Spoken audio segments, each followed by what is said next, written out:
mentally, physically, spiritually, everything. To try to play at a high level is very taxing.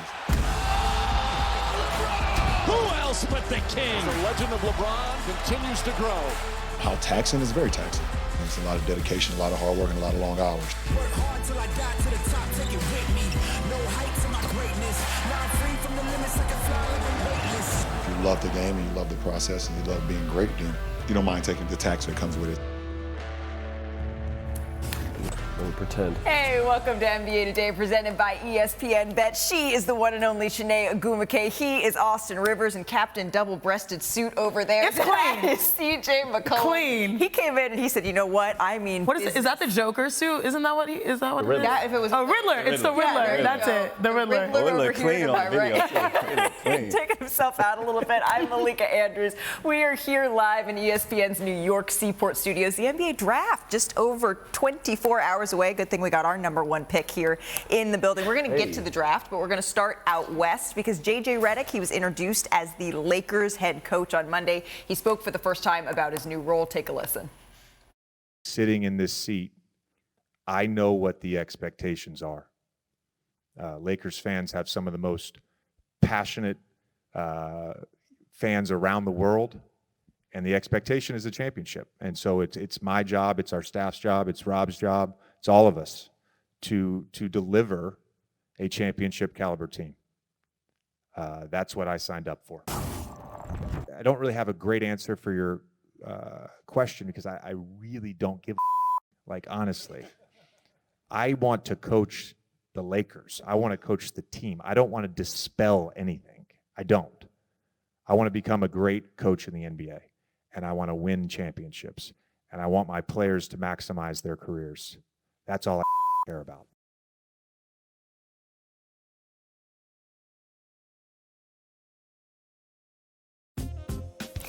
I'm not going to lie. He crushed that press conference. I don't know if he practiced in the mirror or anything like that, but he crushed that. And if Redick were to accomplish that next season, he would become the 10th rookie head coach to win a championship in NBA history. So, CJ, what's your reaction to that proclamation there from JJ? Well, Austin and I are laughing because we both know JJ. That's Austin's fellow Duke brother. I've played against JJ. I've been in the green room with JJ. I've been behind the scenes just kind of seeing his personality and understanding how serious he is about things. And I'm surprised he threw in the second F-bomb, but he doubled down.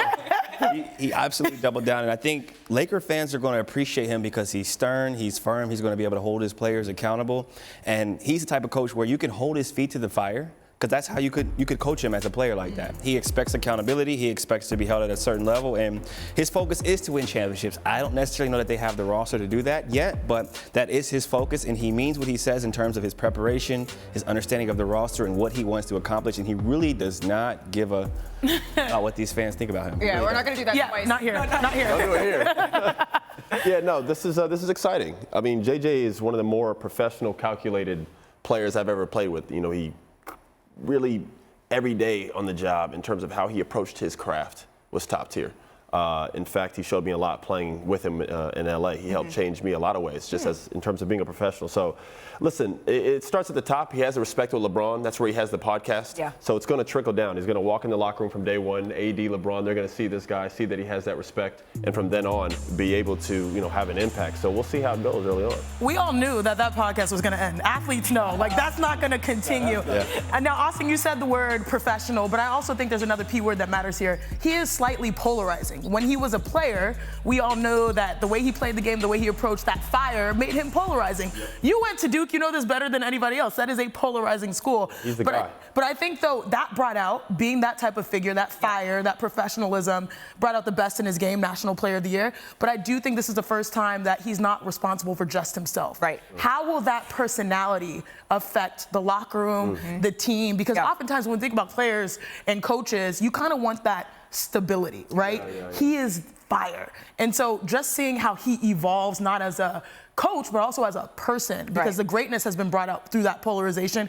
How will he evolve for the Lakers to see how that brings out the best squad? Right, but part of it's also the roster that they have, as you mentioned, CJ. They were 7th after the play-in tournament and everything last season in the Western Conference. So how many wins do you think a coach is worth? How much better are they just because JJ is their head coach? A coach can have a huge impact on a team. Okay. Just from a culture standpoint.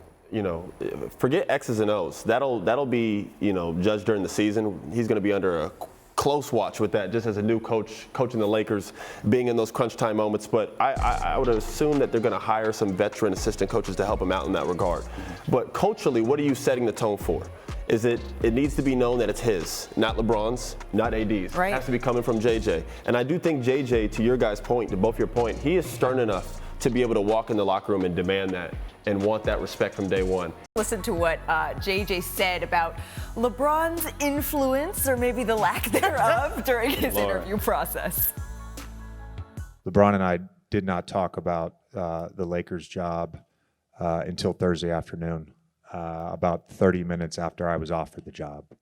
And that was very intentional on both our parts. You know, I knew I had an understanding that he did not want to be involved in this.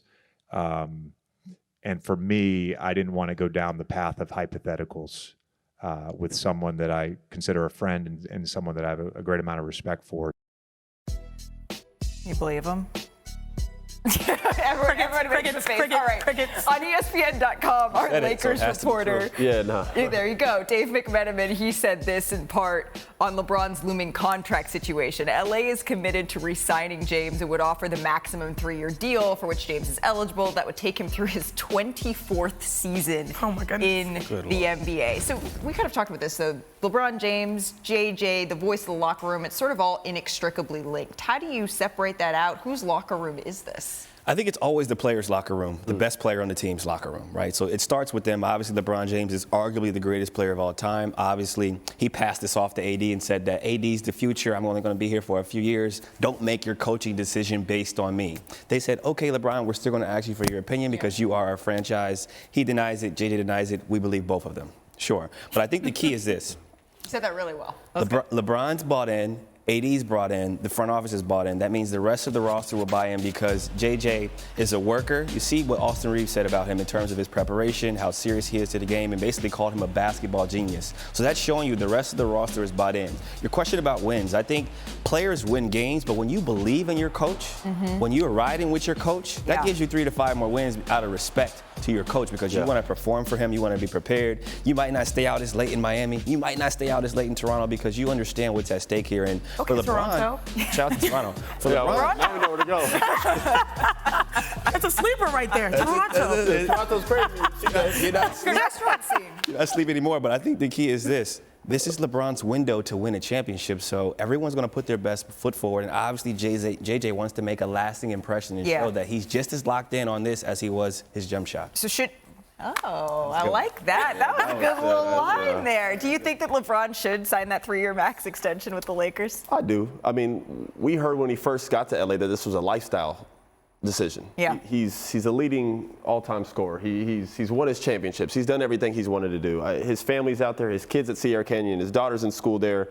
Obviously, his son just went to USC. His roots are in Los Angeles. I don't see him at age 40 going to chase a ring somewhere else. Besides the fact that he has AD as running mate, they're playing in Paris together.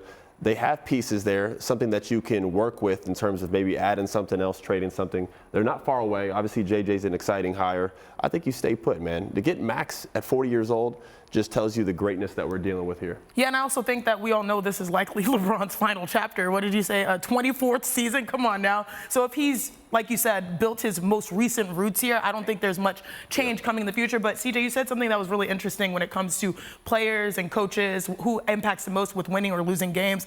I was going through all the news and I was scrolling Twitter and someone said something interesting. Players win games, coaches lose games in the NBA. If you look at the playoff series, sometimes losses are predicated on adjustments. Right. This is a first-time head coach. How will he handle that? Now, having the locker room is great. I think the biggest opportunity and the biggest question mark that I have for JJ and also Rob Pelinka is, yeah, you can have a locker room that's bought in, but is the locker room good enough? Is the roster good enough? The irony here that I love about JJ is LeBron James has found his most success when he has shooters on the floor with him. Yeah. Well, now he has a coach that understands the power of shooters around him. How do you construct a roster that not only allows you to win games, but also put yourself in the best circumstance as a first-year head coach? The ceiling for JJ Redick for this Los Angeles Lakers team, it is dictated by the health of Anthony Davis and LeBron James. And the fact of the matter is they played 66 games together last season. That's the most they have played since they were in a Lakers uniform, and they were still the 7th seed in the Western Conference. A West that is getting Memphis back in contention. A West that the Houston Rockets are up and coming here. See, Chiney, I like that a little bit. So I just don't know with this current roster, even with those adjustments. I hear what you're saying. You played, I didn't. So I take what you're saying about how many wins a coach can get. Is it good enough to get past that 7th mark right now? I don't know. No, they need a roster change for sure. I mean, that's the most important thing if you're the Lakers front office right now, is getting the right roster put together, seeing what you can, garner, and people that you can collect. I don't know what's out there. They don't have a lot of talent out there in the market in terms of, you got, Clay, you got Paul George. Yeah. And they're not talking about going to the Lakers. Yeah. So, they're going to have to make some moves. There's always moves under and develop. Right, and LeBron's in his 22nd season. The only player we've seen do that is Vince Carter, and it was at a very different level than what we're seeing for LeBron James attempt to do now.